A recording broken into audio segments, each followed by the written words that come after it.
And we are live. Hey, everybody, this is Roberto Blake, helping you create something awesome today. Welcome back to another Wednesday workshop. So, we're doing a workshop today that is going to be on YouTube education channels. It's part of our ongoing 12-week series. This is week 9 of our creator playbook, and we're going to focus on channels that do education content on YouTube. So, we've got quite a few slides here. We're going to tell you a little bit about me. We're going to tell you how long it takes to succeed on YouTube, some stats you need to know, some basic fundamentals that we've been covering over the last few weeks. This is week 9 of 12. And we are also going to get into what helps education channels stand out and become successful on YouTube. We're going to cover some very different things that you can use to get more views. We're going to talk about the fundamentals overall for education content. So we have a really great presentation with you. We're even going to go into some YouTube channels. Two of them I've worked with directly and show you how these education channels became successful. So we're going to make sure we give you a lot of practical advice. We have these slides available for you as well. So if you want to download the full slide deck presentation, we have that over at awesomecreatoracademy.com. We also encourage you to check out everything that we offer over there. You can join the Academy Pro group to get some extra help. You can join our free Creator Foundations course as well. We're going to try to link to that in the description. I'm sure the mods will link to it over in the chat as well if the mods are available. And so we definitely have that for you. We also have a free Creator Foundations Discord, which is not, oh, pick Roberto's brain for free. It's where you guys can get together and share information, resources, encourage each other, be consistent, have accountability partners. We consider it your free creator study hall if you cannot, for any reason, afford to join the Awesome Creator Academy Pro group and what we do over there. We meet privately twice a week on Tuesdays and Thursdays. We get on live group calls. People share their thumbnails, their titles. We talk about brand deals and monetization. We do workflow stuff. So very practical. So that's what we do with Awesome Creator Academy in the pro group. You can go to awesomecreatoracademy.com if you want to join or find out more about that. But we have this week's slide presentations ready for you guys to download. You also can review and watch any of our previous workshops. We've left the other 8 weeks of workshops, including the thumbnail and title workshop. The workshop for entertainment channels is also live from last week. We have the complete video editing workshop where I showed you my video editing workflow and how to just get through your video editing faster and more efficiently. So we have all of those things available for you. In terms of the live tab on my YouTube channel has the replays of the previous workshops. And like I said, here at the link, we have the slide presentation that you can download for free for week 9. It doesn't have a period at the end. I don't know why it's doing that, but it shouldn't have a period there at the end. So the URL you need for the free workshop is just this one, week 9 with no period at the end. So week 09. And you'll be able to download that for free and get the full presentation. So we're going to go ahead and we're going to jump into the workshop here. And one last thing, I just want to make sure our mods have that link as well.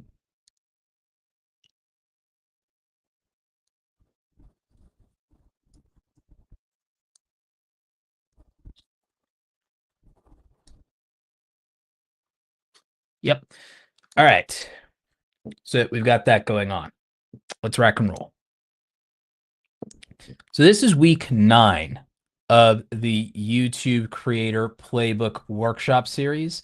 And so just to give you a little bit more context here, we've been putting this together for YouTube content creators that are under 20,000 subscribers to help you succeed on YouTube. If you want to get the full slide presentation, you can go to www.awesomecreatoracademy.com/week09 and you can directly get the slide presentation for this week's workshop.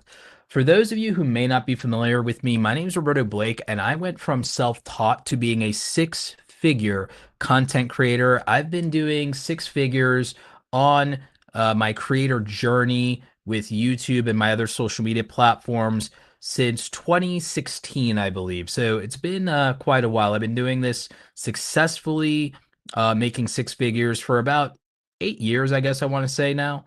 So this is not something that I believe, one, people do overnight. We'll talk about that in a bit. But I had a very long creator journey. I went from 20,000 subscribers in February of 2015 to 100,000 subscribers by April of 2016. So in 14 months, I went from 20,000 to 100,000 subscribers. The goal for this workshop is to help you get to that place as far as those first 10 to 20,000 subscribers on YouTube. And you'll also learn about the value of working on your other platforms as well. So we'll answer some questions about that. But when I came to YouTube seriously, in 2013, I was a full-time freelancer. I believe I was 28 or 29 years old at the time. I think it was 29. I just turned 29, I think. And so I decided to take content creation seriously and make sure I was uploading 1 to 2 times a week. And I believe that that fundamentally changed my life and made me the person that I am today. I think it made me more confident. I think it made me more brave. It definitely made me more money. I will tell you that. And that was before I ever started coaching content creators. That was before I ever started really even doing work with YouTube education. When I started, I was helping other freelancers with software tutorials and teaching them how to find clients. And that got me from 0 to 100,000. It was after I got 100,000 subscribers that everyone wanted to hear from me how to grow on social media and started hiring me as a consultant. In 2018, I started Awesome Creator Academy, my coaching business. And so over the last over the last 7 years, since the end of, I believe it was the fall of 2018. So the last 7 years, we have done $700,000 plus in revenue. And we've done a successful job coaching hundreds of creators. I believe I've coached over 600, 700 content creators by now. And so we've built a very strong and thriving business with that. And then also, like most YouTubers, most of my income comes from my brand partnerships. It comes from brand deals, just like every other YouTuber, not even AdSense. So that's some context on me. I've done this outside of, I'm one of the few YouTubers who got to 100,000 in YouTube education before I started teaching anybody how to grow a YouTube channel. So I did that successfully. A lot of my stuff was tech and tutorials. Some of you might remember my camera review videos and that those did very well. Before I ever had, I think before I ever had 500,000 subscribers, I was getting 50, 100,000 views, 20,000 views on camera review content, tutorial videos with hundreds of thousands of views. I think my strongest one, even now, one of my strongest ones even now, is a video editing tutorial for Adobe Premiere Pro in green screen. I did that 2 years ago. I got 1,000 views the first day I uploaded it, and it's at 300,000 views now. Tutorial content, education content, still strong on YouTube. Evergreen content still wins. So speaking of that, how long does it take to succeed on YouTube? Can you get to 100,000 subscribers in 3 years of taking it seriously like I did? Well, typically no. The advantage I had was I was a full-time freelancer. So even though I was working and doing between content creation, consulting, client work, everything I was working 50 and 60-hour weeks for a very long time. And now I'm kind of back to that now because of all the things I'm trying to do with writing my second book now. Um, I was working a lot, but because I had control of what I was working on and when I was working on it, and to a degree how much I was getting paid, I had an advantage that most working class content creators don't have. I was able to set my own schedule. So that gave me an advantage as a content creator. I was still working, don't get me wrong, I was still working all together, including content creation, 50 to 60 hours a week. But the difference is I was in control of my schedule. The average content creator, because they are usually a working class content creator who has to work a 9 to 5 job, 40 to 50 hours a week, come home, be an adult, take care of their responsibilities, probably wrangle a few kids. The average content creator takes 5 to 7 years to become successful and have the option of going full time. And that's because most content creators, like I said, they are doing this part time with the scraps of energy they have left over. And if you're a content creator over 30, over 40, over 50, you know exactly what I'm talking about, which is why the most successful YouTubers typically are entertainment based YouTubers in their teens or 20s, usually under 25, if not under 30, not married, no kids, single, no kids. No wonder they're viral on YouTube. They're able to put 40 or 60 hours a week into YouTube usually because they don't have the same level of responsibility. They have the youth and the bottomless wells of stamina, and they don't usually have other competing commitments. There are exceptions to that, obviously. I'm generalizing, but that's the archetypical YouTuber that blows up. That doesn't mean you can't make it as a creator if you're in your 30s, 40s, 50s, or you have a family and or a 9 to 5 job.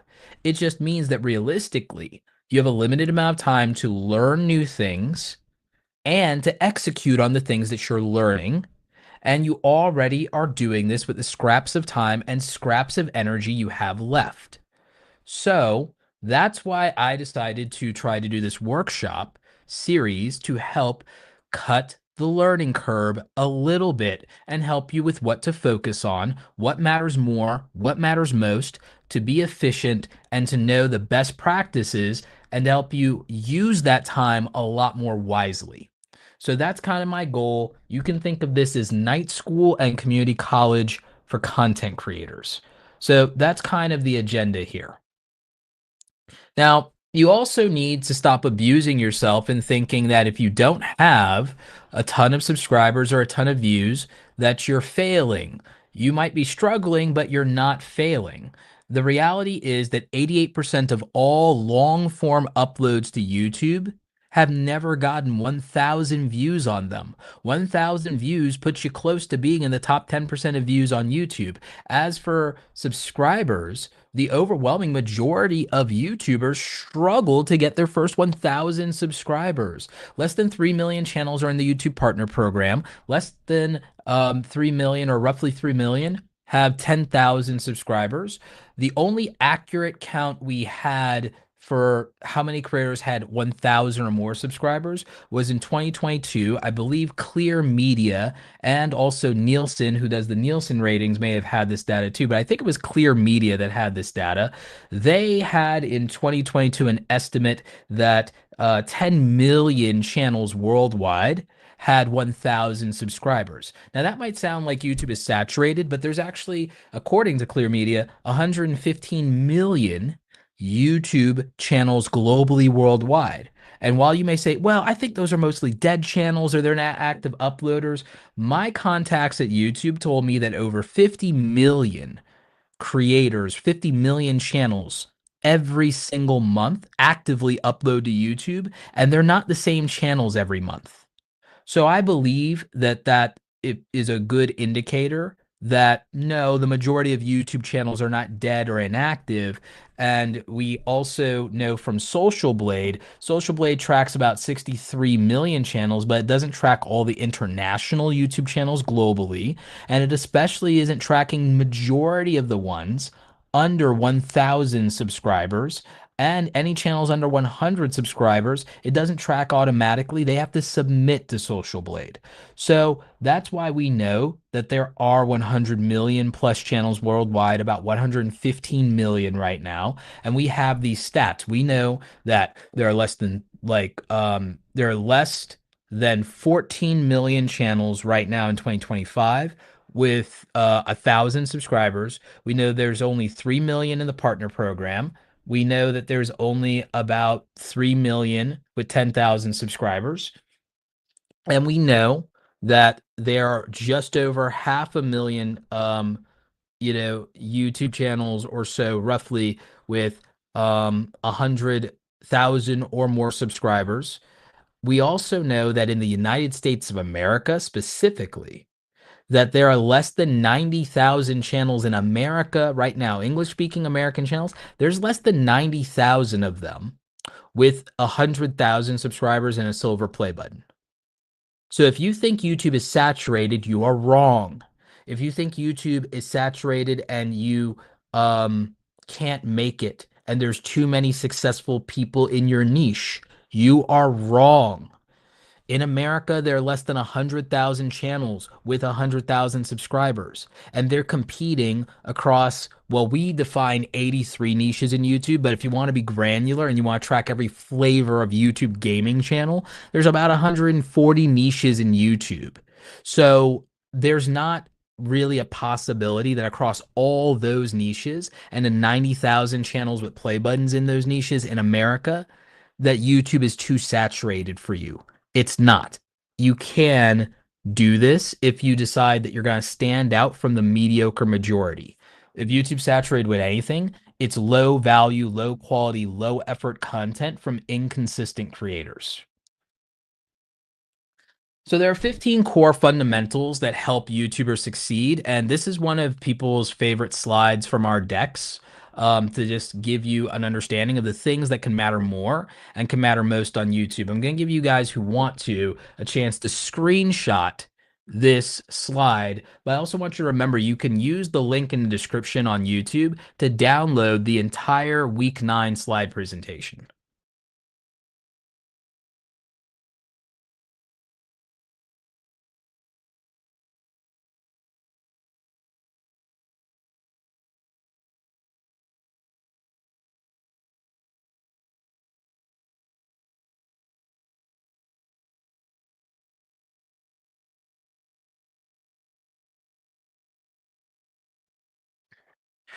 So, how do the 0.1% of those successful channels stand out in YouTube?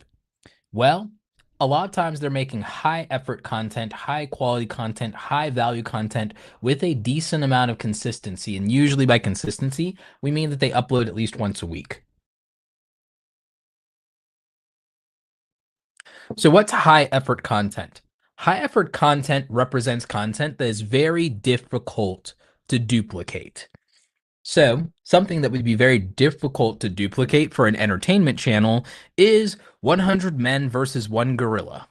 And I'm making that joke for a reason right now, but that's just a weird example of something that'd be very hard to duplicate. It doesn't have to be extravagant as that, though. Um, for a gaming channel like a Brawl Stars channel, it'd be I got 1,000 trophies in 3 days. If you were a if you were a different type of channel, a high effort video that's hard to duplicate is testing a Tesla with full self-driving against a fake wall. So there are things that you could do that would be high effort that are very difficult to duplicate. Not all of them require money. One of Mr. Beast's early examples was, counting to 10,000 by saying Logan Paul's name 10,000 times, or when he read the dictionary cover to cover, or when he attempted to stay underwater for 12 hours. Those would be examples of high effort content that is very difficult to duplicate. So that's something you could take into consideration. Now, not all those things, like I said, had to take money. They could take skill. An example of something that doesn't necessarily take effort but skill would be money doesn't take money but takes high effort and skill is if you decide to break a world record. Like, for example, if you want to get into the Guinness Book of World Records, you could do something like my friend Cassie.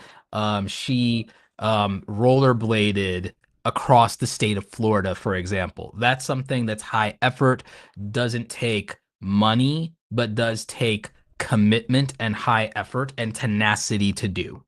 So those would be examples. High value content is about the packaging and the perceived value that the viewers have with your packaging. Packaging is topic, title, thumbnail, and timing. So that's a whole thing. Topic, title, thumbnail, and timing decide the fate of a video. Quality is something people think decides the fate of video, but that's because a lot of YouTubers conflate the quality of the content with the perceived value of the content. So when they say quality, they're including the topic, the title, the thumbnail, the timing, the idea. But I think it should be separate because I think that they require different skills. Because I think that one of them is packaging and the other one is a combination of production. And in addition to production, it would be the planning, it would be your personality, and it would be your performance. And so in production, we're not just talking about the video quality, but if we want to talk about personality, you could include script writing, style, meaning aesthetic, and structure into that. You can, in the quality, you can put the script writing into that. The script writing is not the same as the idea. That's why I want these things to be separate. So for high quality content, production, script writing, editing, performance, personality, those things would all fall under quality. So that would be something important. And we'll talk about that next week when we talk about making videos that people actually want to watch. We will talk about that a lot more.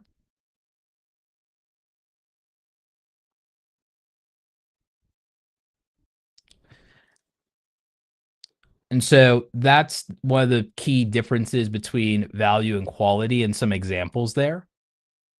And then as for high consistency, people just think that this just means upload a lot. It's not just about uploading a lot, it's about consistency in your themes. Earlier, we talked about some of the things that matter. Your themes matter when it comes to consistency. Your tone matters when it comes to consistency. The type of topics matter when it comes to consistency. And making sure that you're bringing that same energy and that same tone to every video and not code switching on people kind of matters. So when we say high consistency, sure, upload frequency is a part of that, but it's not the only part of that. It matters when it comes to your style and aesthetic being consistent so people can recognize you and so you can build up things like familiarity bias. So that would be important. So here are some of the most popular education formats on YouTube. They're not the only styles of video you can do as an education content creator. This is not even an exhaustive list of all of the types of niches that there are in YouTube that would be considered education. In fact, I actually have even like broken down, and this is something that you guys haven't seen yet, but I even have a breakdown that I call the creator niche profitability matrix. And we identified over 80 unique niches in YouTube. If we decided to get super granular, we could really say that there are like about 123 or more. But we literally went through and found not only multiple niches, but we also broke down the scoring system for how profitable they are, the RPM ranges that we could publicly verify. I've seen higher ranges than these, and I talk about that in some of my videos for some of these types of content, but these were things we could publicly verify. We also found sponsorship RPM ranges based on industry, and we're able to plug those in for you. And we rated this across 18 different factors to determine the profitability of certain niches. And then we gave an explanation for and commentary for the decision on the evaluation of each one of these different niches among the 80 or so niches here.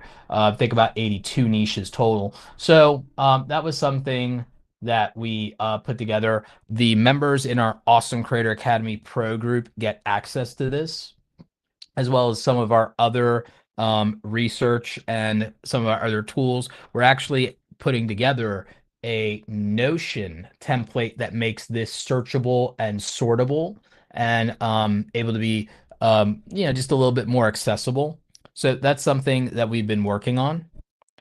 But like I said, these are not the only niches in education. There are plenty more of them. These are just a really good amount of them that you could take a look at a glance and go, okay, I understand. And these are some of the higher paying ones overall that you could look into as far as education niches you could identify. So earlier we talked about packaging. Packaging is value for the viewer up front, and that is topic, title, thumbnail, and timing. This is how we decide that a video is worth watching before we click on it. We never experience the quality of a video until we understand that we value it and that we are going to click on it.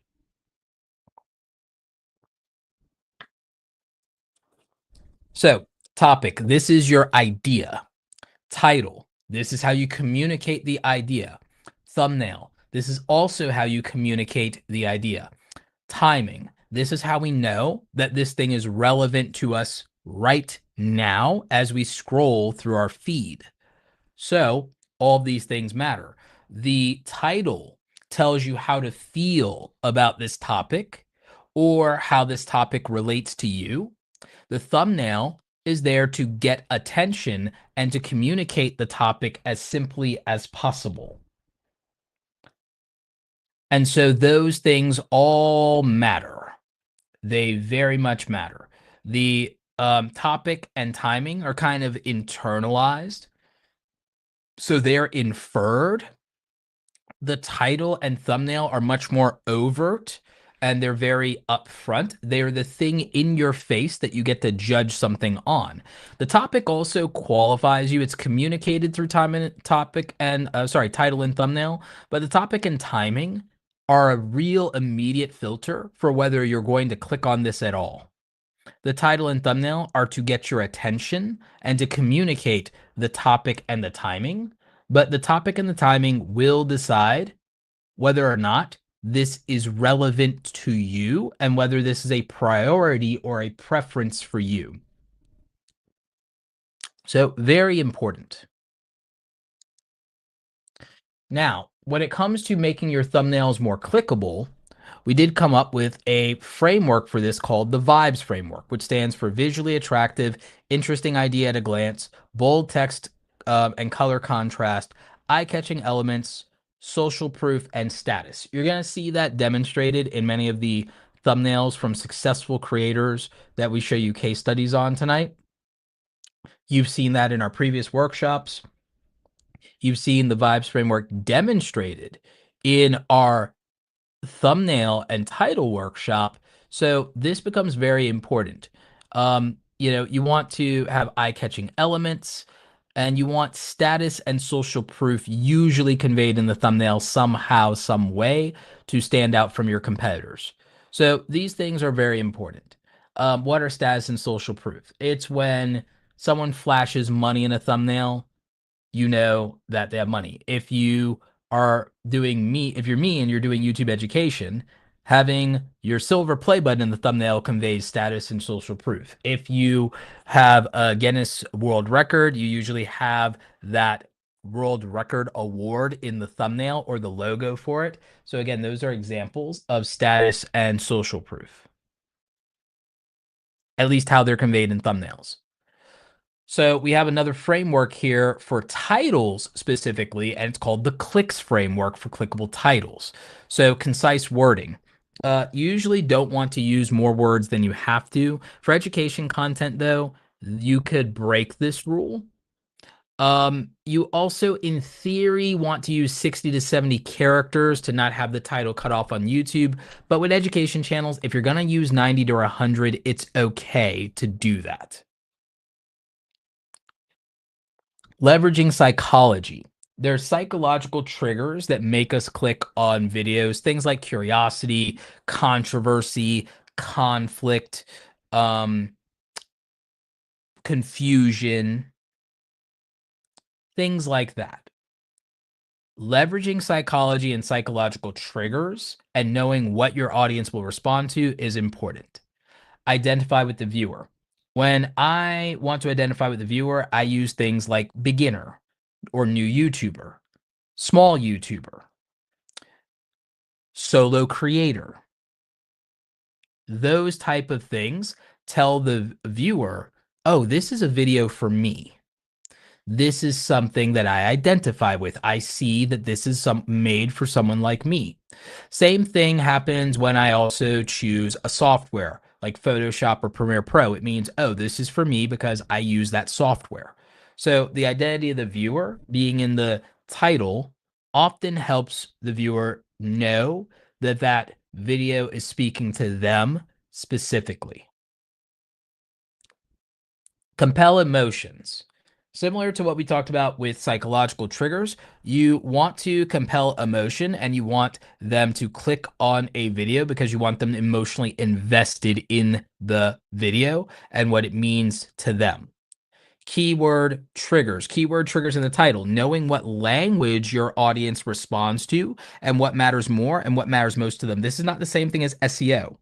This is knowing the vernacular, knowing the lingo that your audience speaks and what they will respond to, and what, again, are things they might identify with. So, understanding keyword triggers, very important.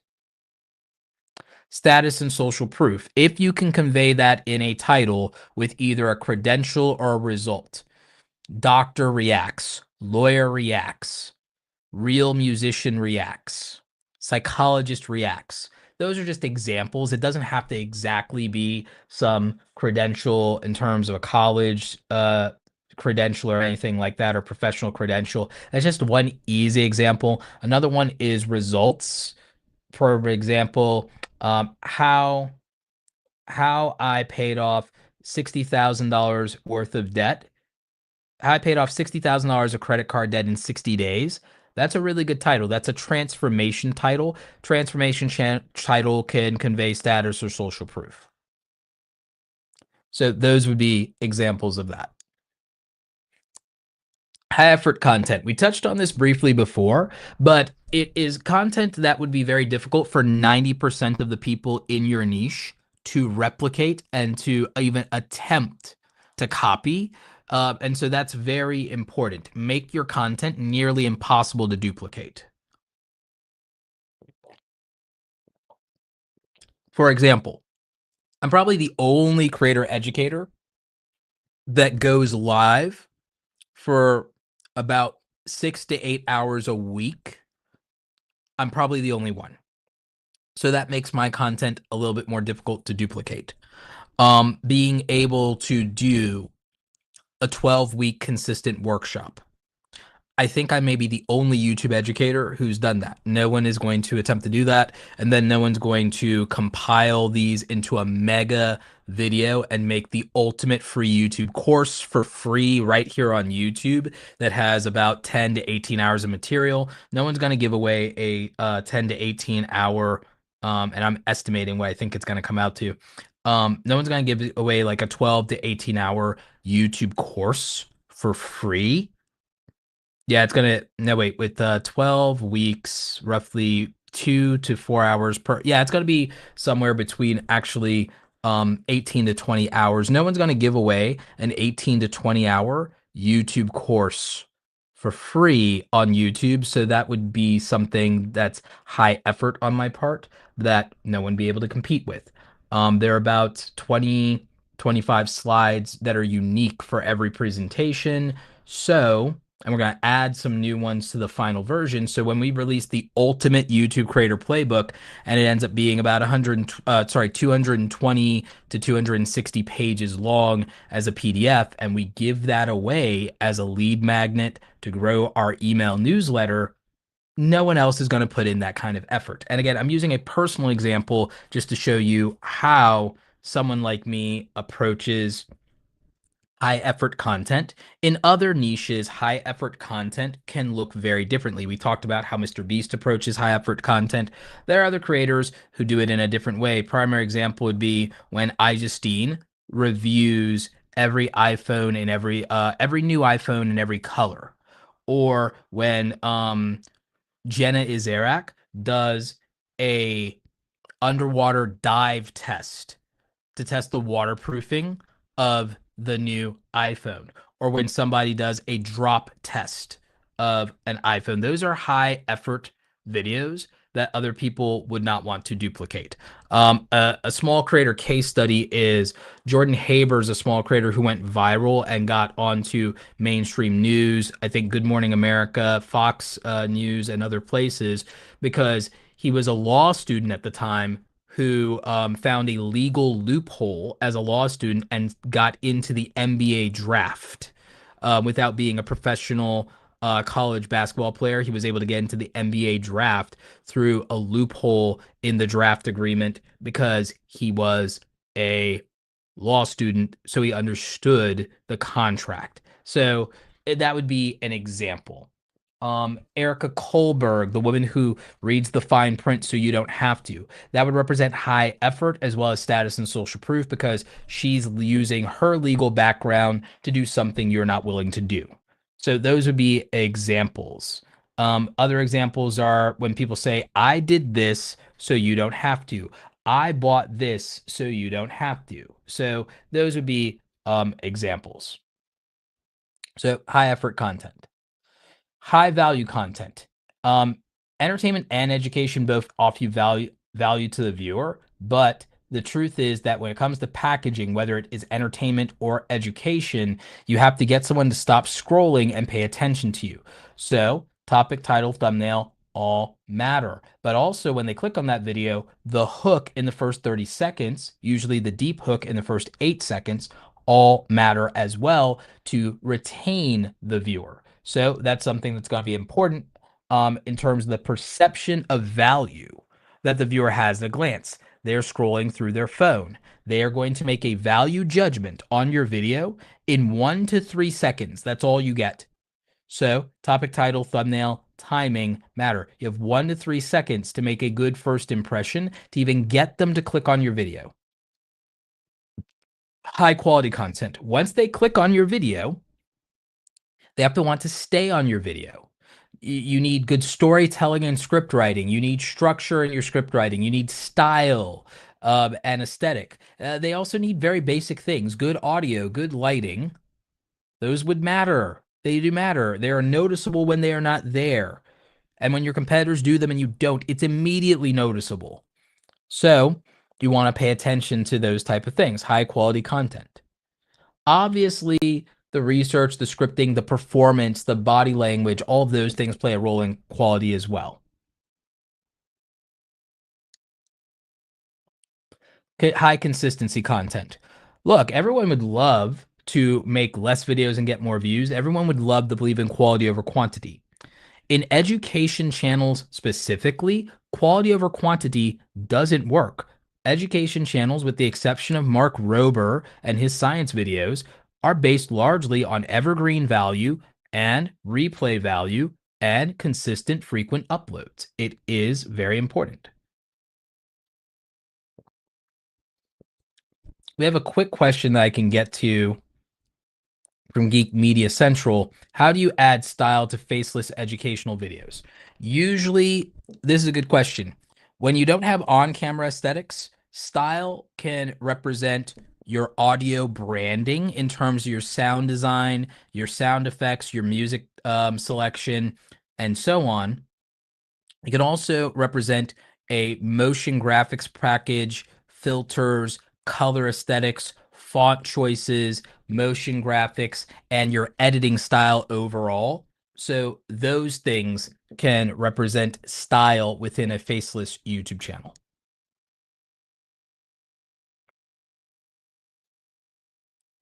So education channels' strengths lie in their higher than average earning potential with multiple revenue streams they can earn from, their evergreen longevity, and their overall replay value. There are some rare niches in education that have broad appeal and high demand, similar to entertainment channels, or at least have some overlap. But those are very, very rare. Now, we talked about Dr. Sten Ekberg, Dina Liu, and Cassie from Becoming a Farm Girl. They're going to be three of our live examples that we show you. But I want to move to this real quick. Does consistency really matter? And you're going to see this with these creators that consistency does matter. But for education channels, if you focus on quantity, it's going to make a big difference for you typically because, again, with education content, the value proposition is very different than it is with entertainment channels. And if you have unique positioning and a strong value proposition in your niche, and you're able to grow demand, you can be very successful. And the most successful thing you can do in an education niche, besides great packaging and branding, and yes, acceptable quality or above average quality in your videos, is just be consistent and upload more. This has served education channels very well. And so here's some quick ideas how you could dominate in any niche. It would really come down to developing some impossible ideas that you could swing for the fences for every once in a while, perfecting your packaging for your videos, making sure you have strong hooks that keep the viewer watching with great storytelling and a unique style and good production quality, and being consistent and delivering on your promises would probably matter more than almost anything else. But let's go back to our three case studies, and we can start with our friend Dr. Sten Ekberg. He's a creator here out of Georgia, where I live. And so with Dr. Sten's channel, he's been doing this for quite a while. He has over 600 videos, 5 million subscribers. But if you look at his videos, if you look at his packaging, one, he's consistent every Friday, 6:15 a.m. Eastern Standard Time with Dr. Sten Ekberg, holistic doctor and Olympic decathlete. Okay, so his banner, he's got his status and social proof. He's a doctor and he's an Olympic decathlete. So those are two very difficult things to do.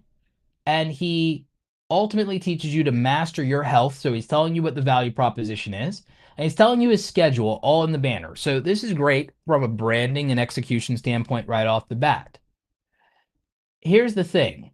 If we look at his videos and we look at these thumbnails, the packaging is incredibly strong and the ideas at a glance are interesting and they are very strong. What if you stop snacking for 30 days? Yeah, you want to click on that if you are randomly scrolling in YouTube. He's able to um, have broad appeal. This is what I meant about rare niches. Their education have broad appeal. Health and wellness is one of those broad niches that have education value and broad appeal. Finance is another one. 10 superfoods that destroy inflammation. Again, both of these are also evergreen videos. The views they get today, irrelevant. Even though these are great views, by the way, and you might think, oh, these aren't great views. He has 5 million subscribers. Not everyone subscribes, and watches every single video. And for a health channel like this, they'll watch the videos that apply to their health and lifestyle.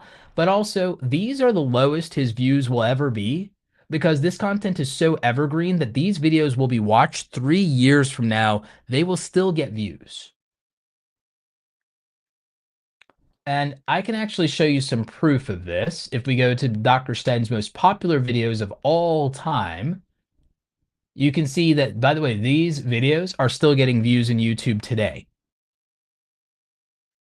And so over the course of a year, a video for him could do 8 million views, 3 million, sorry, 8 million in 3 years. So he has long tail evergreen content that has longevity because it's evergreen, it has replay value, even if you've watched it before, and it has broad audience appeal. But health and wellness is a rare niche that does that. So again, these are extremely interesting videos. And I'm going to pop that into a new tab because I'm going to save that one to watch for later.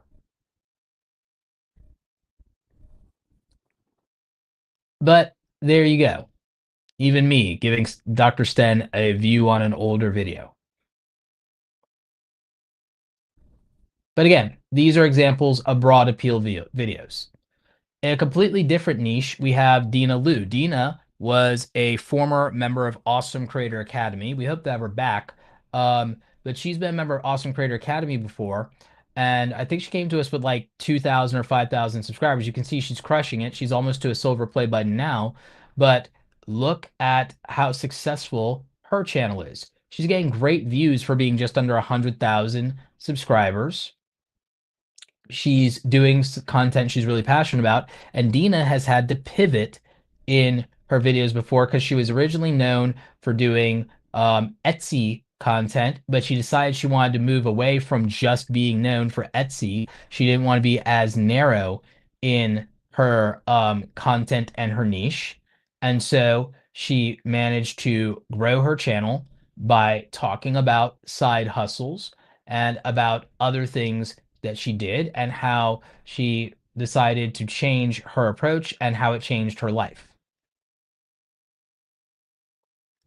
Now, again, when she talks about things that are more personal, even though she films it with excellent quality, excellent production, notice that even with good thumbnails, that if she films something personal, it gets less views than if she films something that has a very specific audience and a specific value proposition.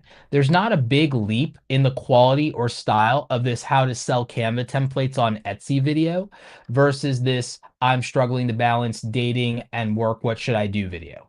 You would think that this would have broader appeal, but it just didn't. People were watching her to solve very specific problems, usually related to money and the laptop lifestyle. And so, as Dina came to understand what matters to her audience, she learned what will and won't get views on her channel. And so, again, you can see that when she does videos that focus on what her audience cares about more or most, that she gets fantastic views, sometimes more views than she has subscribers. You'll also notice that her packaging is really good. And in an education-based channel, you can have text be heavy in your thumbnails as long as the text is readable, as long as the text makes sense in communicating the value to the viewer.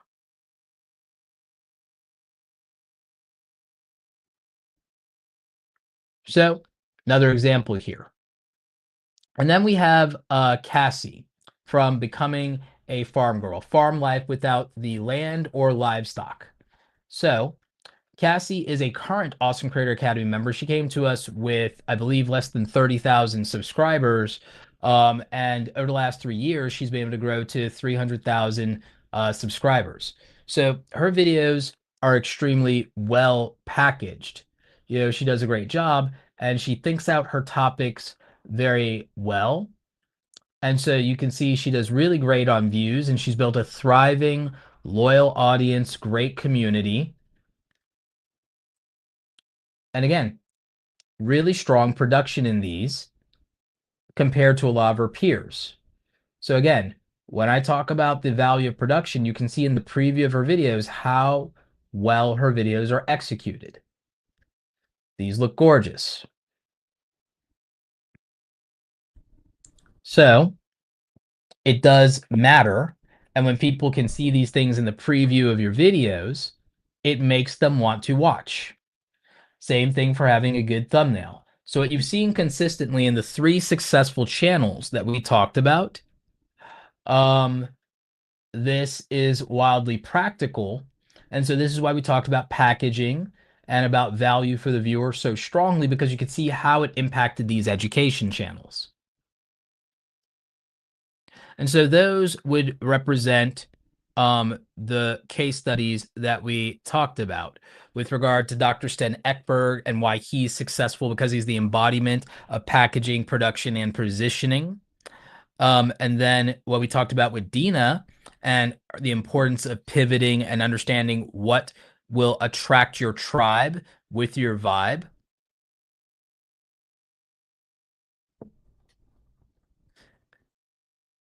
And again, if you want to learn more about these creators or you have questions about them, just go watch their channels. Just go give them a view if you want to understand better. And then we get Cassandra from becoming a farm girl, 300K in 3 years, and built a thriving creator business. And I believe it generates over 6 figures a year now. So again, all successful content creators in their own right, and all focusing on a lot of the same key things in their execution. So, as I said, consistency matters a lot when it comes to education content. Quality matters, but value for the viewer matters a lot more. They can't see the quality if they don't click on the video. So, getting the bloody click is what matters at the end of the day. And that's topic, title, thumbnail, and timing. Then you got to get them to stay. Once you get their attention, you have to keep their interest. So you have to have quality videos. I'm not saying quality doesn't matter. I'm saying that value matters for the viewer more. And then you have to be consistent on delivering in your promises. You don't grow if you're just a one and done creator. So, like I said, if you focus on a lot of these key aspects, you can dominate nearly any niche that you can think of in YouTube, whether it's education or entertainment, as long as you focus on the right things. If you're interested in joining us in Awesome Creator Academy, you like what you're seeing here, and you feel that we could help you become a full-time content creator, would highly encourage you to join. We do office hours twice a week, and we really make sure that the creators that we're working with are able to understand what will make their content sustainable and to build a generally full-time income off of this. It's not overnight. We don't promise anyone overnight success. We're not all about the viral videos or anything like that, but we're really about creator education.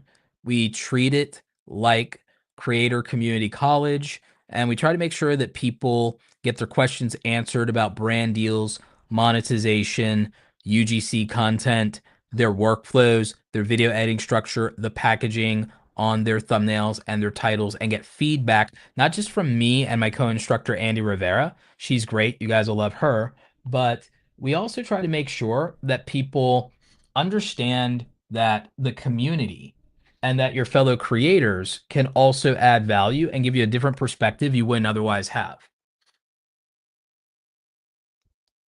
So if you're interested in the Academy Pro Group, we have the ability for you to join that. You can go to www.awesomecreatoracademy.com/join, and you can see what we're about over in the Pro Group. So other than that, we can go to Q&A here, and I'll try and answer as many of your questions as I can if there are any remaining questions, and we can talk about those things. But this is a pretty straightforward presentation. Education channels, much more direct in how you grow them than entertainment channels. Much more straightforward, much less to figure out, to be honest with you. So let's see if we have any questions in the chat.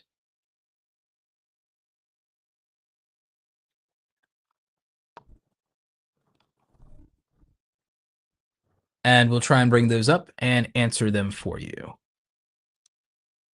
We'll also give me some more of this Saratoga sparkling water.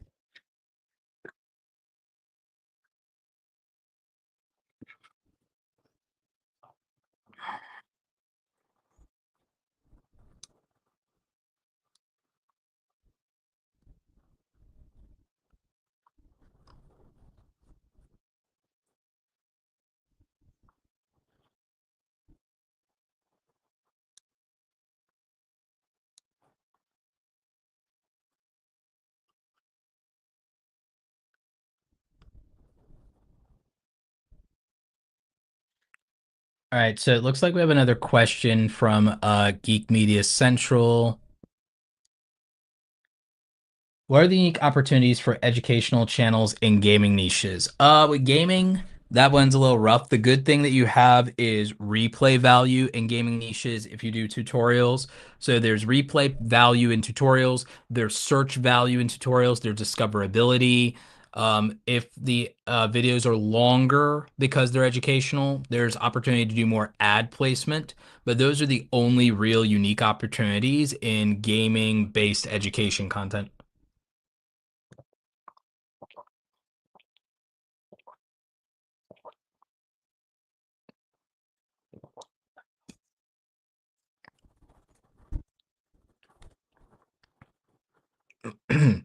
And for those of you who haven't already, by the way, would encourage you to consider checking out my book, Create Something Awesome: How Creators Are Profiting from Their Passion in the Creator Economy. If you want to be a serious content creator, you're looking for best practices, you're looking for more ways to monetize, and you're looking to understand what being a full-time content creator is actually like, you'll want to get this book. I also think it's the only YouTube education book that has about 5 chapters dedicated to the mental health of content creators, which I thought was important to include in making this whole career sustainable and sane. So I think that that's something that more of you should pay attention to. So would definitely highly recommend that you check out the book. It's over on Amazon. We have an audio version as well for you. So those would be a couple of things. We have Win Bush in the house. No questions, just saying what up. Been doing some motion graphics education for 5 to 6 years now, but started recently sprinkling in tech reviews for stuff that artists would like to keep it fresh. Appreciate you. Great 2 news. Appreciate you. Yep, everybody like the video if you're still watching or if you're watching the replay. So, yep. Also, reminder, you can get the slide presentation we just gave. The slide presentation is available if you use the link in the description. If you go to www.awesomecreatoracademy.com/week09, you'll get this week's presentation. If you use the other numbers, you'll get the other weeks. And thank you to the mods for putting that in the chat. Yeah. Other thing about education channels is they do usually pay better than entertainment channels on average by a significant degree.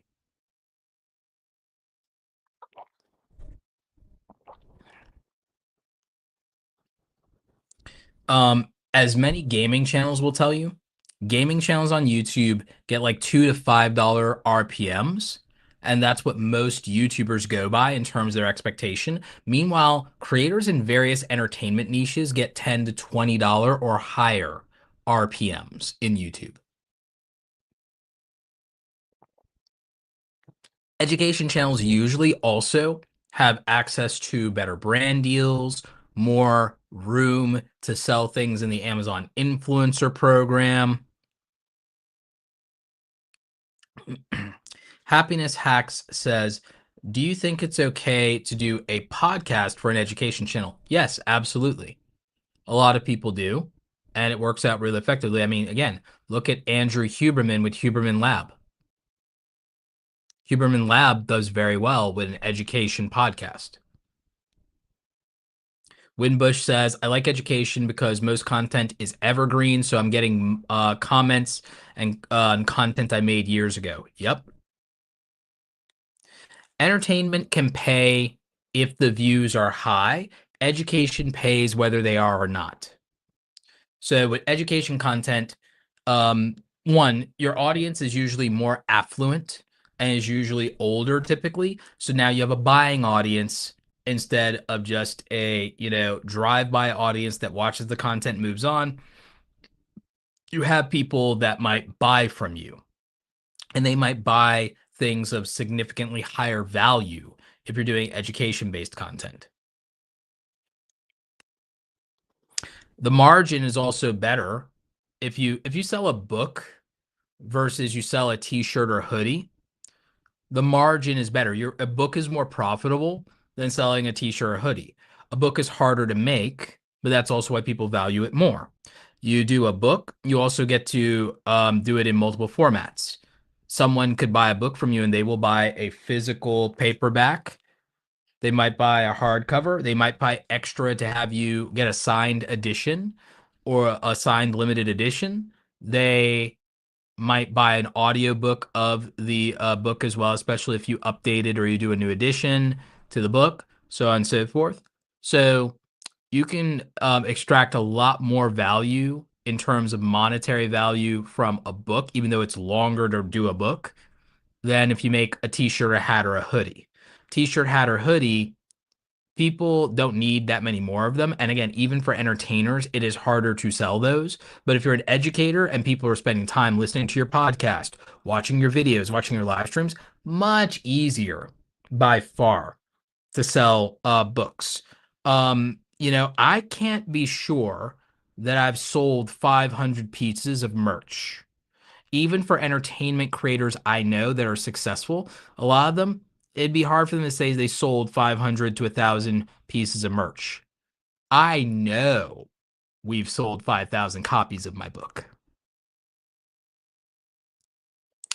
Late Apex Garage says, question, is that higher RPM due to higher CPM and the same ad engagement, or do they have the same CPM but higher ad engagement? It's higher RPM and higher CPM. So advertisers pay more on education content, usually because education content is aligned to higher paying advertisers. If you do education content, you have software companies that can sell subscription models that are worth. Think about it like this. If Adobe advertises on my channel and they get one customer in the Adobe Creative Cloud, that customer is $700 per year, and the average Adobe subscription is most people keep their Adobe subscription a minimum of 2 to 3 years. So one customer for Adobe is worth $1,400 to $2,000 if they get one customer from my content. One customer. If you do entertainment content and Hershey's is advertising on your content or any other thing that consumers who watch entertainment content, usually lower income people, watch it in the largest numbers because it's usually children. By lower income people watching entertainment, I mean kids and broke college students. No offense to anybody. It's kids and broke college students. So the only thing that can be marketed to them is stuff that's under $100, usually stuff under $20. That's all advertisers can market to them. They need you to get wild, big, viral numbers because the buying power is so small of the audience. On education content, it could be insurance, mortgage refinancing. It could be credit cards for travel. It could be software. It could be high-end computer electronics. It could be any number of these things that are hundreds to thousands of dollars per customer. So that's the difference between entertainment and education channels. It's the audience that they can attract and the buying power of that audience.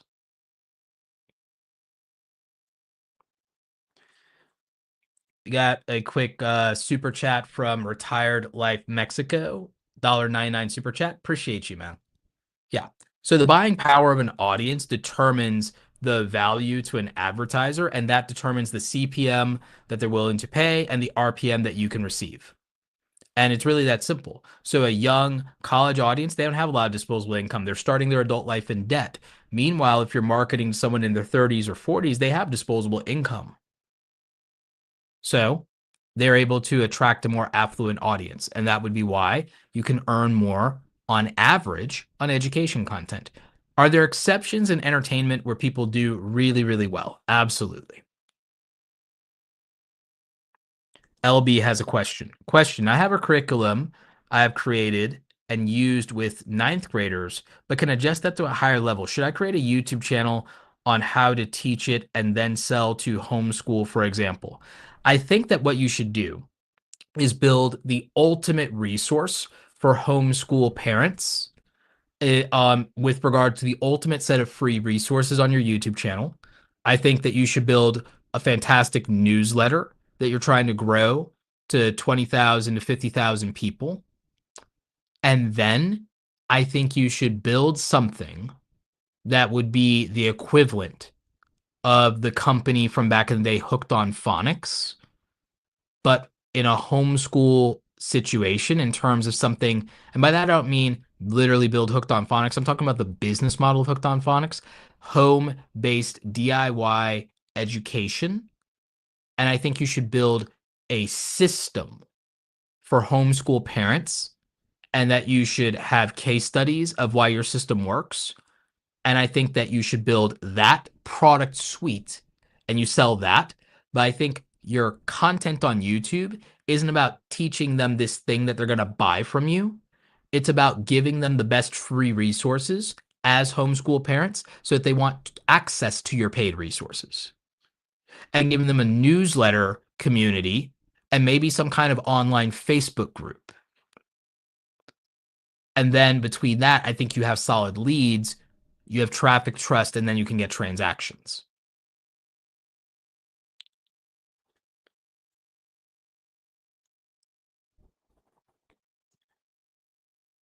Geek Media Central, knowing that the majority of my views come from audiences 25 to 44, how should I cater my educational channel to better suit their needs? I think you're doing a good job of it now. I think you just need to turn more of them into subscribers. You're getting more views than you have subscribers. Your thumbnails are doing well. I don't think there's anything in particular that you're doing wrong or that you need to do radically different. If I would argue that, if anything, you need a system that allows you to upload 2 to 3 times a week at this point.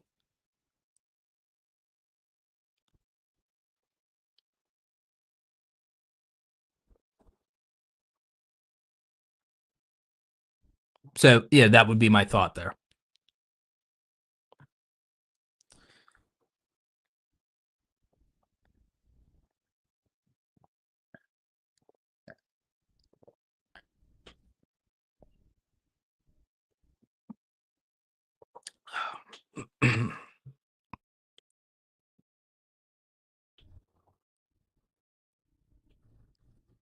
Yep.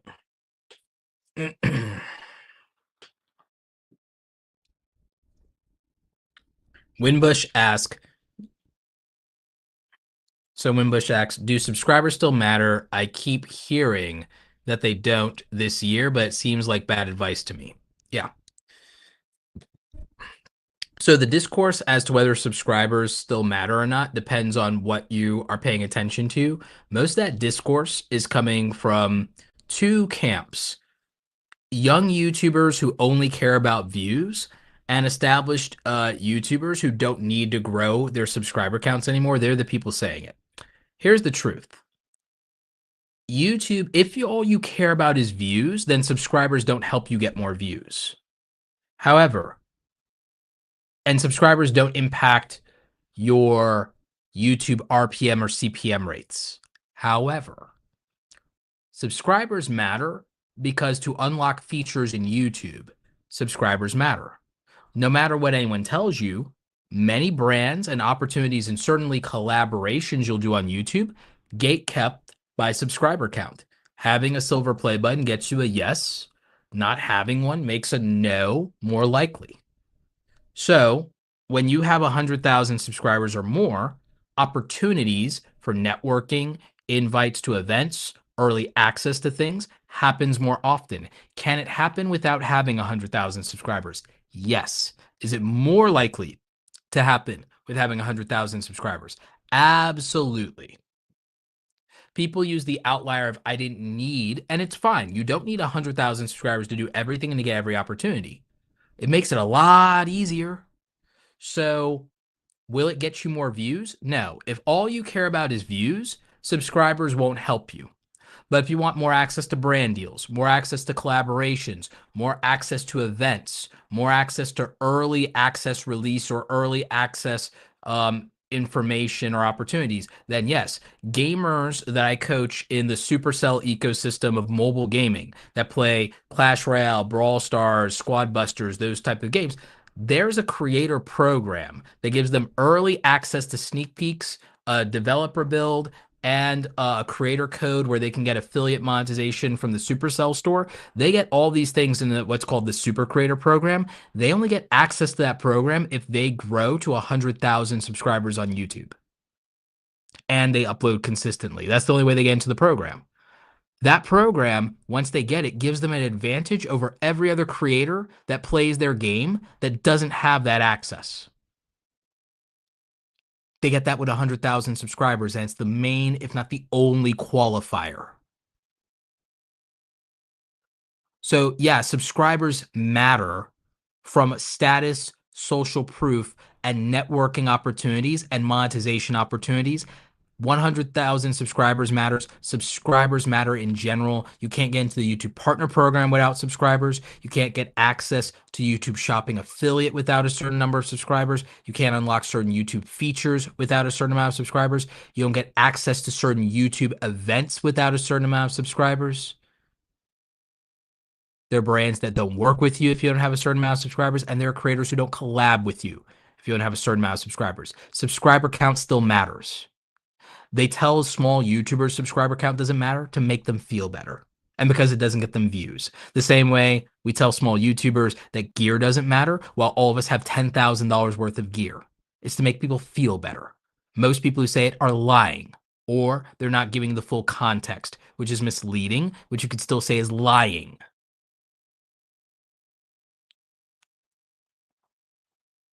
So yeah, when YouTubers tell you subscribers don't matter, they're lying.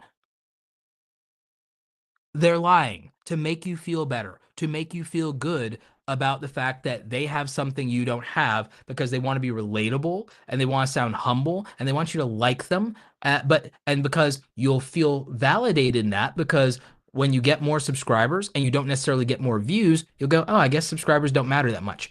But you shouldn't be thinking purely about views. And the reason YouTubers obsess and think about views is because, well, views get me ad revenue and views get me attention. And honestly, more people care about the attention in a lot of ways, but they also really, really care about the ad revenue, as if ad revenue is even the best way to make money on YouTube. It's just the best way to make money on YouTube if you're too chicken to ever sell anything or to feel like you're going to be called a sellout or a shill because you do brand deals or have a Patreon or you sell a product.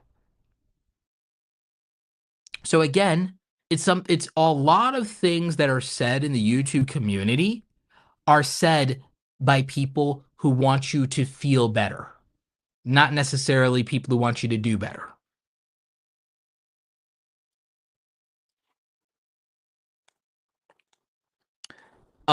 The MMA hole said subscribers matter, but the problem is people are using shorts to get a fast pass for a play button.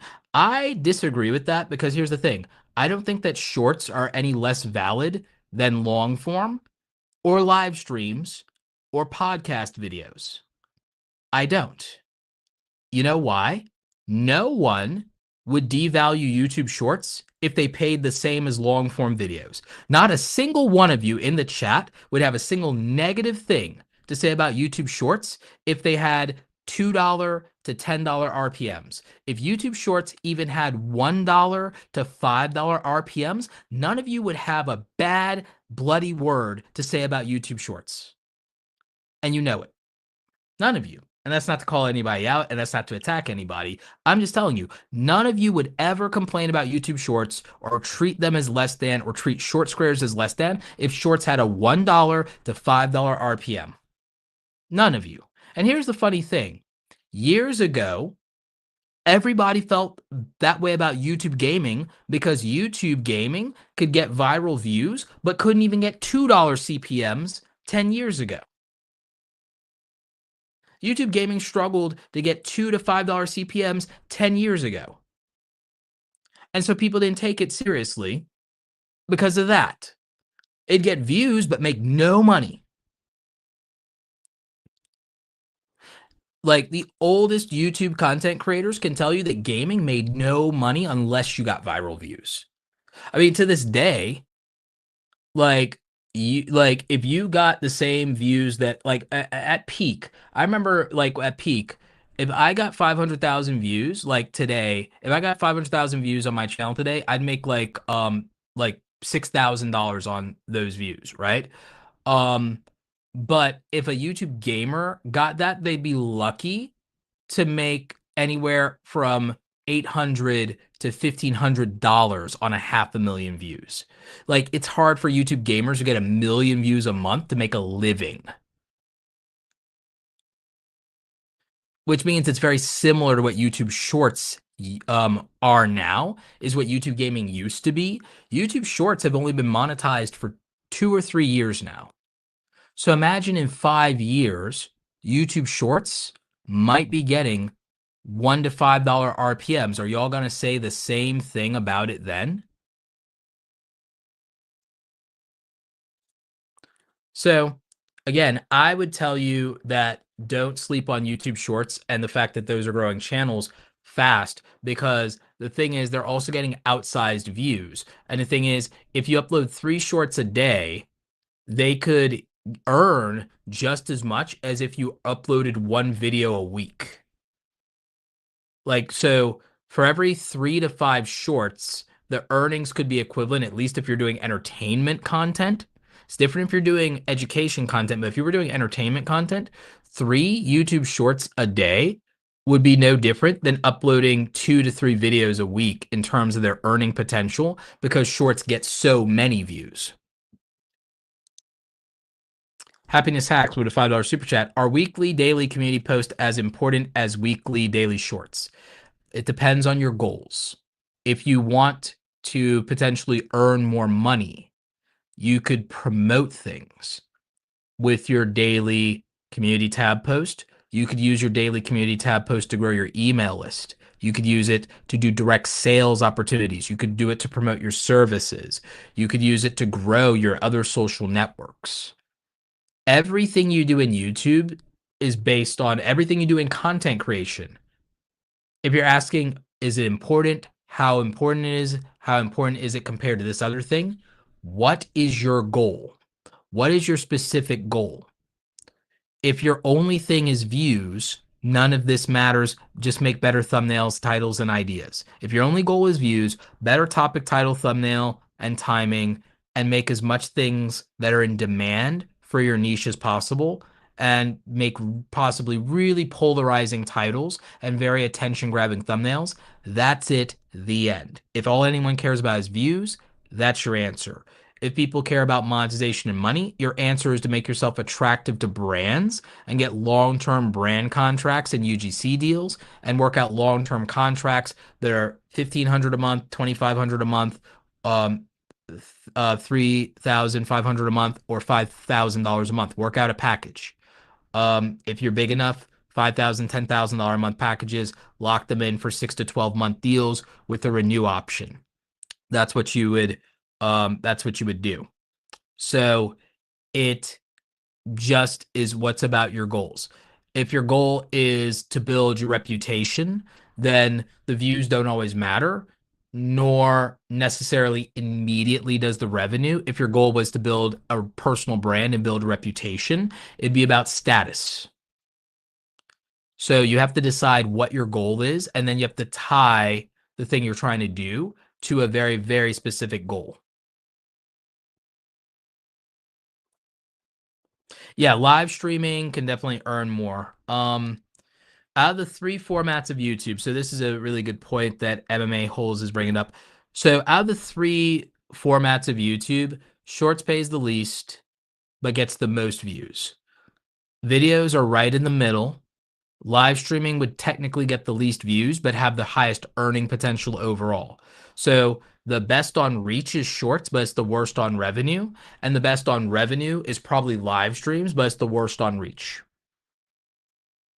And that's why the main staple of YouTube is good old fashioned regular long form videos. So that would be your key there. In a couple of weeks, once we finish this 12-week workshop, we'll have a 6-week workshop that focuses on the business of YouTube. So we'll talk more about monetization, diversification, LLCs, S corps, DBAs, sole proprietorships, taxes, payroll, hiring. We'll talk about treating YouTube as a business. That'll be a 6-week workshop instead of a 12-week workshop.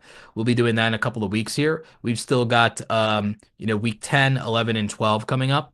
So it's about a month away. Fridays we do channel reviews. So we'll probably be scheduling that for this Friday. So yeah. So those are things to look forward to.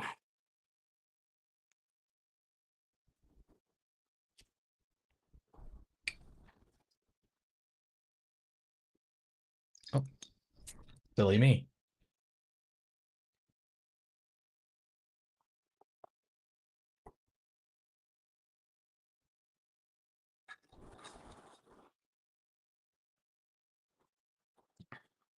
Late Apex Garage says, I wish YouTube would have dropped Twitch's stream features and Twitch would adopt YouTube's backend functionality. Twitch might not even be around in 3 to 5 years. Jassy is the new CEO of Amazon instead of Bezos. He wants to get shareholder confidence up. He wants to slash cost, get profitability up, and raise the stock price value. I think that Twitch is dying, and I think that in 3 to 5 years, Amazon won't be able to justify keeping Twitch, and I think Twitch will be another dead platform in the graveyard. I could be wrong. Tommy D, do you still do graphic design content like in the old days? I don't necessarily still do graphic design content like in the old days, unless we're talking about designing merchandise to sell, designing digital products, designing landing pages to sell your products, or designing YouTube thumbnails or social media graphics. So no, I don't really focus on that anymore.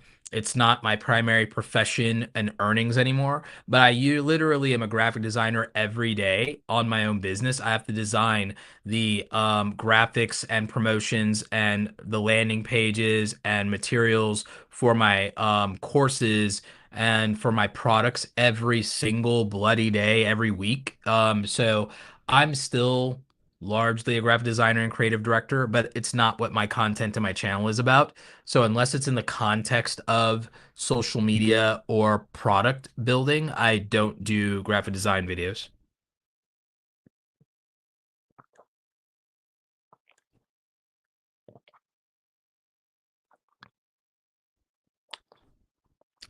Um, Creighton TV says, Hey Roberto, when you meet new people, how do you pitch them in 30 to 45 seconds? And what services do you offer? When I meet people, I don't pitch them. When I meet people, I don't pitch them. When I meet people, I build a relationship with them. I connect with them. I ask them things that lead me to understand what matters more and what matters most to them. I build rapport and I talk to them about those things. I demonstrate that I have value to them and that I'm a good person to know and that I'm a person that can be trusted. I don't pitch people when I meet them. I don't need to. What I do when I meet people is I demonstrate value in the context of what matters more and matters most to them by being genuinely interested in them, asking questions that reveal what matters more, what matters most to them, what their preferences, prejudices, and priorities are, what problems they currently have. With those things revealed to me, I'm able to then subtly demonstrate value that would make me a valuable and useful ally in whatever their mission is. And if nothing else, somebody they definitely don't want working against them. And so then I don't have to pitch them. Not when I first meet them. There's not really a point in pitching someone when I first meet them anyway. I don't know when I first meet someone that I want to work with them. It doesn't matter how much money they have. I don't know if they're a pain in the butt or not. I don't know if we have the same values or not. I don't know if they're neurotic as hell and going to be a problem client from hell. So I don't value pitching someone when I meet them. I don't know them well enough to know if they deserve to do business with me.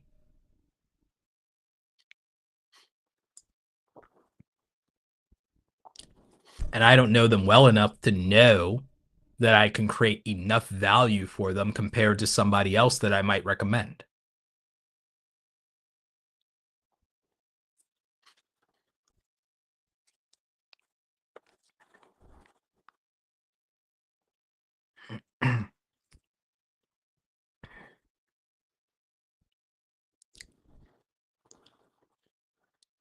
Happiness Hack says, if I use community posts to grow my email list with an image and link in the description, do you think I should keep the description short so that you don't have to hit show me more to see the link?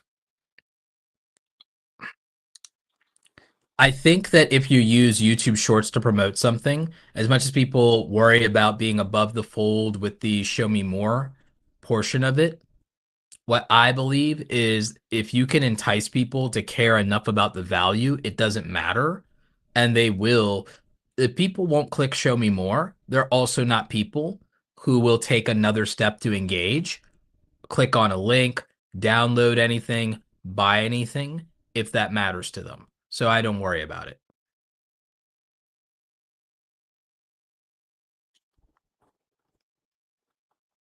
Geek Media Central says, what kind of events do you recommend in order to build these relationships? In general, you'd have to do things like go to events in your industry. With me, that's content creation, social media marketing, business, and also certain aspects of tech like Sony camera gear events and B&H photo video events and things like NAB show, National Association of Broadcasters, professional photography events like Shutterfest, things like that. That's what I go to. So Geek Media Central, you're in gaming. You want to go to things like PAX East. You want to go to TwitchCon. You want to go to, if they still did it, you'd go to E3. You also might go to things like VidCon and VidSummit. So that would probably be the answer there.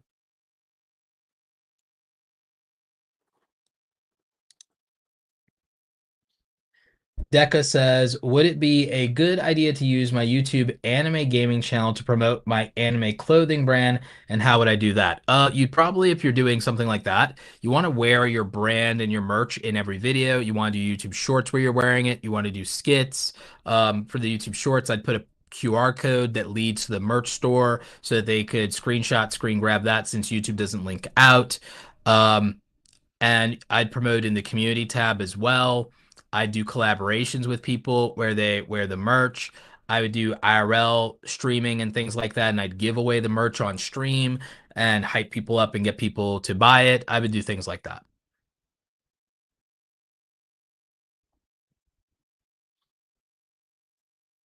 Bible Snapshot Challenge says, hey, Roberto, I do a read the entire Bible in chronological order in 90 days challenge. I'm developing a podcast around it. Is it better to go live or upload the breakdown of the key points? Um, I would do both. I would go live, and then you could use Opus Clip. And mods, can we uh if you don't mods, if you guys don't have the link for Opus Clip, I'm going to drop it here in the chat. But this is my link for Opus Clip, everybody. So I'm dropping that. Here's what you do. You do live streams like what I'm doing, and then you literally use the auto import feature from Opus Clip. This is the paid version of Opus Clip, obviously. And then it will ingest your live stream and it will clip it and cut it up for you. And then with the clip anything feature, you can type into clip anything after it's done this and say, hey, find these key things or find clips like this and make these clips for me. Then you can go back and then you can grab those clips. Then you could literally edit them if you want to tweak them right then and there. And then you can schedule them to upload and go out on a schedule whenever you want them to post live. So that's how you would do that. That's a better workflow. And so you would do both. Because, like, for me, for example, there will be clips going to my highlights channel.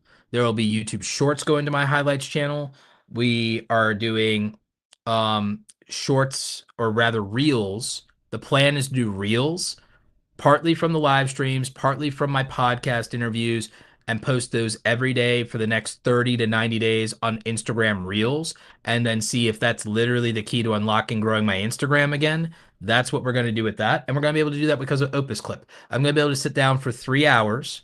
And in 3 hours, I'm going to be able to have 30 days of short form content go out to 5 platforms because I spent 3 hours. I'm going to spend 3 hours on a weekend and then have 30 days of content across 5 platforms.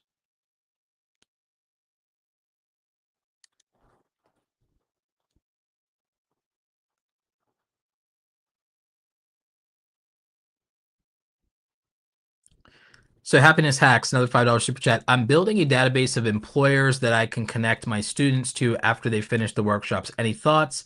Maybe a monthly job fair. I think that this could be really cool. I think if you're going to do something like a monthly job fair for your students, you should also film it and you should possibly IRL stream some of it. And that could be really interesting. And I think you should also build case studies around the job placement and the results. So I think that that would actually be really smart. Sean Sims Tech, howdy, howdy. Question, Roberto, for someone who makes multiple different how-to videos on different topics in tech, what alternative revenue streams would you recommend? So when I was doing product stuff, when I was doing tech and tutorials, I would do multiple videos about a product. I would do usually a feature highlights, like a 5, 10, or 7 features of a product. I would do a breakdown of it for different user cases. So sometimes I did it for photographers versus video producers. Sometimes it was for graphic designers versus video editors. So I would do use case videos. I would do use case videos for the product. I would do product showcases. And brands could pay me for product showcases instead of product reviews. So I do a product review, do a product feature showcase. I don't let them do a payment for a review, but I let them pay for a feature showcase. And then I would do use case review videos like the best features for graphic designers, best features for photographers, best features for this person, all on one product. So then I could do 3 to 5 videos on one product and get more mileage out of one product. So that's one key. This gives you more opportunities to promote affiliate links for the product. This gives you more opportunities to potentially cultivate new sponsors by showing your body of work. This gives you more opportunities to do Amazon affiliate links if it's something like tech. So it's something like GPUs, CPUs, motherboards, RAM, monitors, those type of things. Laptops, it allows you to do that. The other thing that you could do is in some things that have a use case where a live demonstration is worthwhile. Obviously, if you're doing live demos, super chats can come in, and even if they don't, you get to put a whole hell of a lot more ads in terms of mid-roll ads in the replay of a live stream. Just leave it up live. You can multi-stream across platforms, and so you get more potential viewership and more ways to monetize. You can do short form clips on another platform or vertical short form of clips from that live stream if you repurpose it with Opus, like I said. Free money between Snapchat, TikTok, YouTube Shorts, Instagram Reels, ads, Facebook Reels, ads, X monetization, free money, 6 platforms, free money. So that's what short form could do is you could repurpose short form from long form, or you could make unique short form if you wanted to. Obviously, if you build up a reputation, you could do UGC, user generated content, where you make videos for brands to post on their social media. I'm working with Kajabi. When I go to events, I'm going to film videos that they're able to immediately post on their social media. And then I'm going to amplify them on my Instagram while I'm at the event. And so those are things that we've worked out to do in a contract for me being a speaker and promoting them and wearing their merchandise while I'm at the event, even. So there's UGC opportunities, there's affiliate opportunities, there's the ad revenue, there's the donations doing live demos. You could simulcast your live demos on Amazon. If you're in the Amazon influencer program, you could use Amazon Live. Then, if people are buying with the links in Amazon Live, you're getting affiliate revenue there. So, you're getting affiliate revenue, ad revenue, live stream donations, replay revenue, shorts revenue, YouTube premium revenue, repurposing and getting short revenue from Reels on Facebook and Instagram, getting Meta money, Snapchat money, TikTok money, X money. List goes on. You could be posting and embedding these things on your blog, driving traffic to your blog. You could post banner ads on your blog. You could post affiliate links on your blog. You could make money that way, like Ken Rockwell did back in the day for photography. That's an angle you could be using.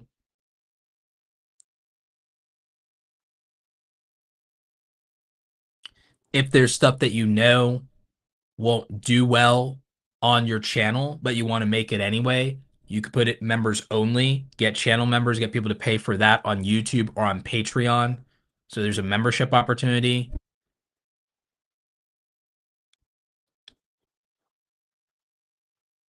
You're doing this kind of tech stuff. Merch isn't probably the main thing as far as t-shirts, but if you could make things that seem useful or practical and you could do some type of thing either through print on demand or make some accessory in Shopify, you could always sell that. You could make some kind of accessory or multi-tool or something that people would actually like or that is useful. And you could sell that directly through Shopify. You could manufacture it, hope no one steals your IP in China, and put it up in Amazon.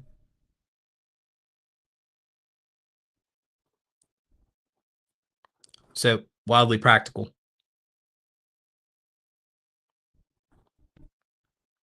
Yeah. Something we're going to talk about when it comes to the business side of YouTube, something we're going to talk about with the business side of YouTube.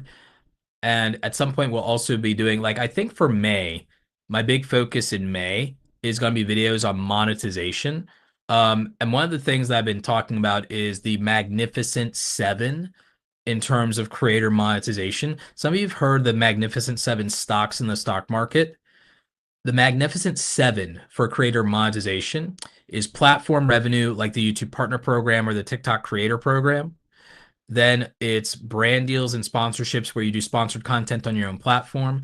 Then it's UGC where you make videos for the brands to post on their own platform, videos, testimonials, or product reviews, or anything like that. Or again, ambassador content for them. Affiliate marketing links, whether that's the Amazon influencer program or a direct affiliate commission or YouTube's shopping affiliate program. Then there's selling your own products, whether that's digital download products, online courses, merchandise, or books. Then there's channel memberships and also private membership websites. So things like what I do on Kajabi with the Awesome Creator Academy Pro group, or some of you use Patreon or YouTube channel memberships or Twitch Prime subs. So membership opportunities there. And of course, there's fan funding and donations during live streams, or if people use your Buy Me a Coffee link or something like that. So those are the Magnificent Seven. Those are seven main ways that full-time content creators make their money, whether on YouTube or other platforms. Those are the seven main ways creators make their money. There are plenty of other ways, but these are the seven most popular, most accessible, and most reasonable ways for people to make a full-time income as a content creator, with a full-time income usually meaning $50,000 to $100,000 US. And yes, I made that rant specifically so I can clip it in Opus later.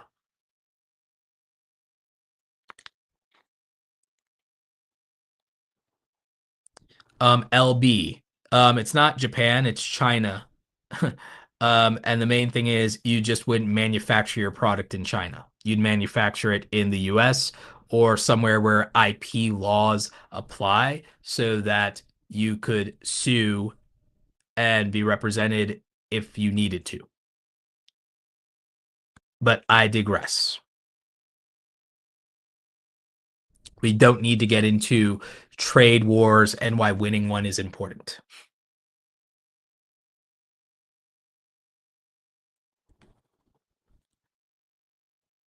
Sean says, wow, thank you. I had no idea there were so many opportunities. Yeah, most creators don't know how many opportunities there are to make money. They don't know how many tools and what tools will save them time and will help them grow. Like most of you didn't know that my plan, and I guess it's that I have to show you versus tell you, most of y'all didn't know about my plan with Opus Clip, that Opus Clip, every time I live stream, Opus Clip automatically starts clipping things from my live stream and my podcast. It gives me clips and I can either edit them or use them right as they are, and that I can schedule them and automate them across 6 different platforms, and they would just go out. And if I'm monetizing those platforms, it's free money with almost no extra work. And I'd only need 3 hours to make daily uploads for 30 days across 5 or 6 platforms. That's it. Most of you do not know how AI and automation works. So that's one of my AI tools. ChatGPT as we speak because I uploaded my book to Google Drive and fed the link to ChatGPT. It scrubs my book, and every day it generates 10 different quotes from my book. It's not trying to be me. It's literally just going and finding my quotes so that I can make graphics and tweets out of them. I'm this close to it being able to make visual graphic quote banners for me of my own quotes. ChatGPT is on an automated schedule to do that every day and just find and generate quotable things from my own book that I wrote. So wild, right? It goes through my own book and generates listicle bullet points for ideas that I can use to write LinkedIn articles and to write newsletters. So I don't have to think about what article or newsletter that I want to write. It literally pulls references from my own book that will be good ideas for me to write about. And it gives me my main bullet points that I already came up with because I wrote them in my book. I don't have to remember.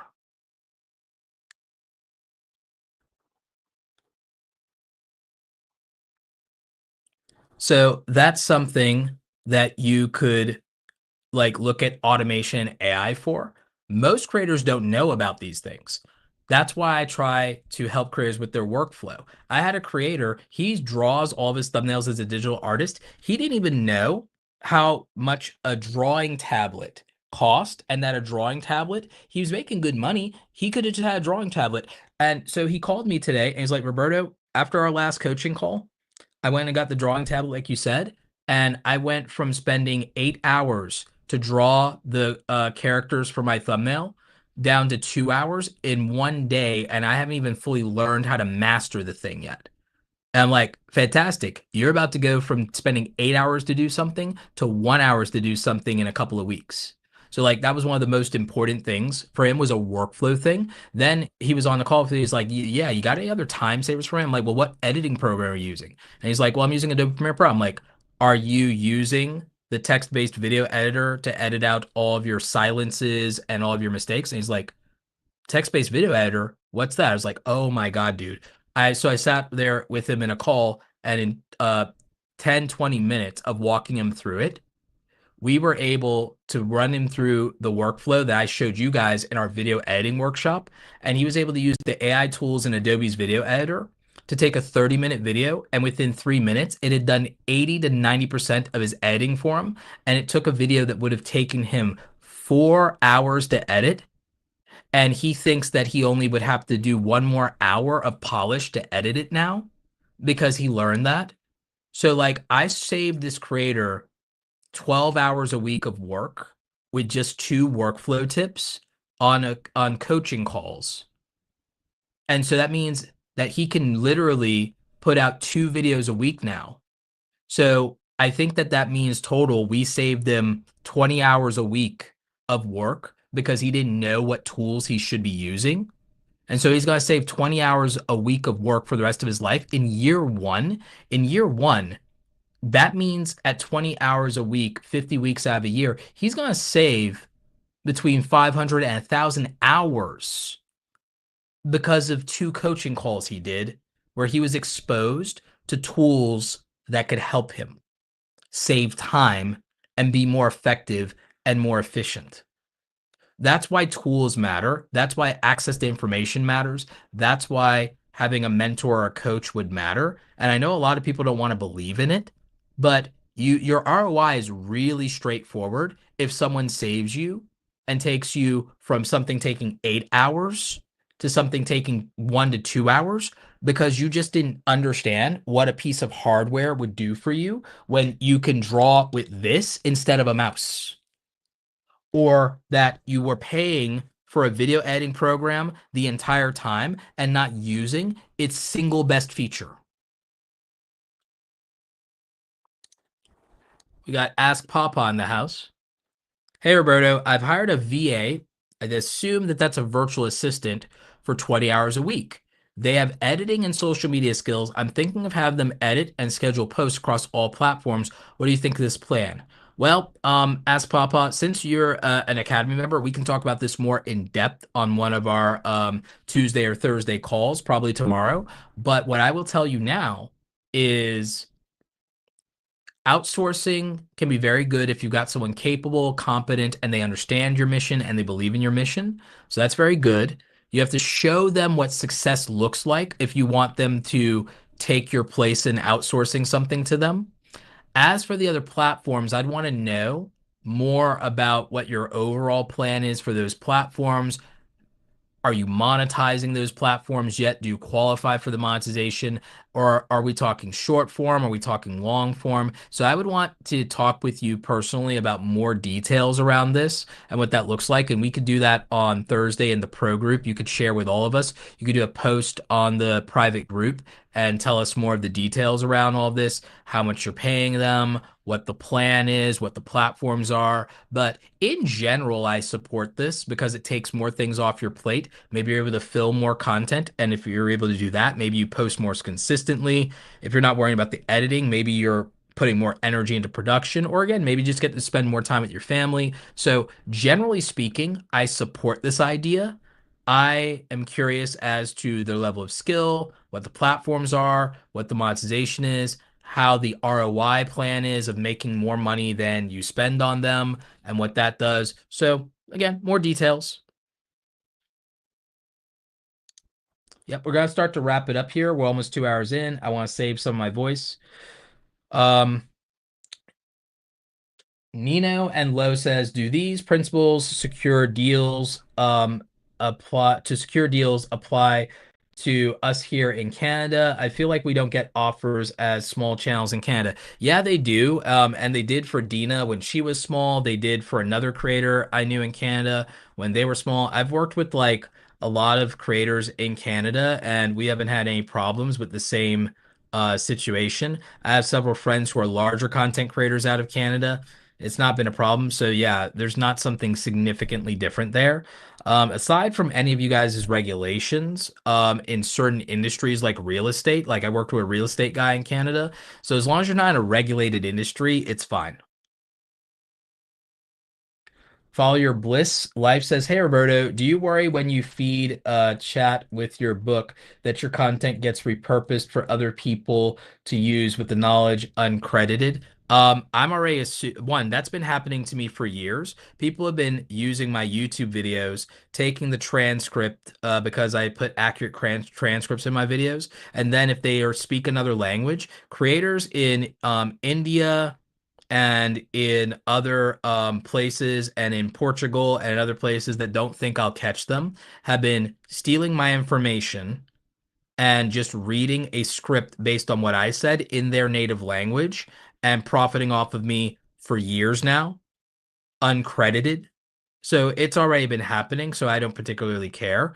And 40% of my book is available to be previewed on Google so that people can see it before they buy it. And because I wanted people to be able to see that my book is the real deal. So people have been stealing from me off of that even for years because 40% of the book is available for free because I made it free, 40% of it available for free on Google Books. When I published it at the end of 2022, I did that. And so I found for a fact that people have been stealing from me for years with that. There are people who have tried, it's not a popular website and it has a lot of malware, but people have been trying to upload my stuff and have successfully uploaded my book to these sites that say, hey, get it here for free and everything like that, like scumbags, um, for the last 2.5 years. So, like, I'm not really that worried about ChatGPT doing it because if ChatGPT somehow and I ever catch them, I can sue ChatGPT and OpenAI if I actually catch them. So I'm not worried about multi-billion-dollar companies stealing from me as a creative and an artist because if I ever can truly catch them red-handed, I'm gonna be rich. My biggest issue has been that people who are like nobody that I can really sue for whatever country they live in and the arbitration laws and things like that. There are people who have been stealing from me and profiting me and making tens of thousands, hundreds of thousands of dollars off of me for years that I can't do a damn thing about. And so, no, I'm not somebody who's really worried about ChatGPT or how it hurts me as an artist and everything like that. Because you know, if it really mattered and I was able to catch them red-handed, I'd be rich overnight. It'd be the best thing that could happen to me if I caught them red-handed. In the meantime, there are a bunch of nobodies that I can't do anything about because I have the ability to have jurisdiction in their country to act on my own behalf, and it'd be way too expensive and it'd be way too difficult to prove damages. They've been ripping me off for years. So I'm kind of past it.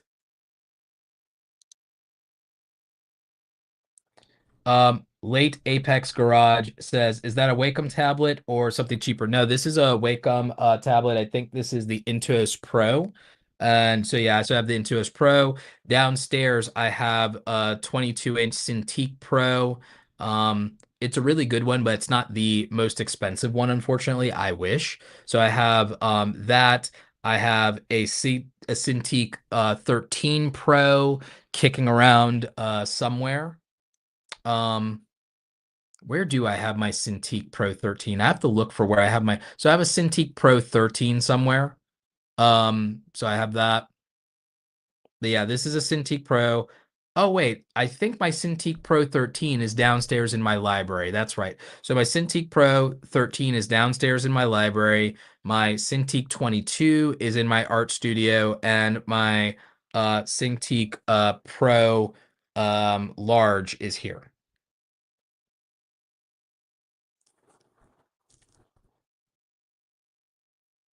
Terry W says, enjoyed the conversation you had on X. Is there a replay? Yeah, there's usually a replay.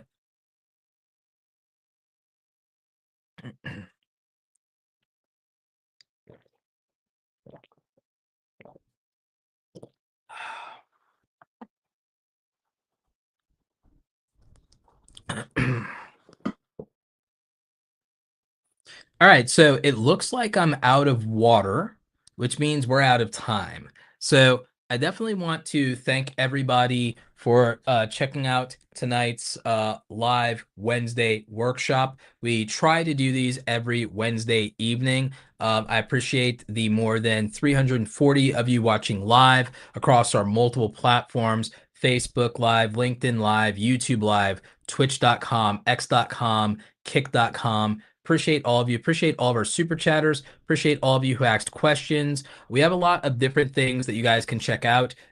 We've had the mods holding it down in the chat. Definitely want you to check out Opus Clip because of its powerful repurposing tools. They're not a sponsor of this particular stream. They are an affiliate that I definitely support and a tool that I use very regularly. So make sure you check them out. That's how I'm doing my Instagram Reels from my podcast and from these YouTube live streams. It's how I'm repurposing short form to LinkedIn and to X and to Facebook and to Instagram and to the YouTube highlights channel. With the YouTube highlights channel, our plan is to clip the best of these live streams, both in shorts and in regular video format, and upload chunks of it for you to the YouTube highlights channel. So if you want to check that out, they'll be over there. The mods are going to try to get you the times. Excuse me. The mods are going to try to get you the timestamps either later tonight or first thing in the morning for the replay. The replay of this will be live and available for you. If you go to youtube.com/@RobertoBlake, you go to my live tab, you will see these. And we also have a playlist on my YouTube homepage with all 12 weeks of our Wednesday workshops here.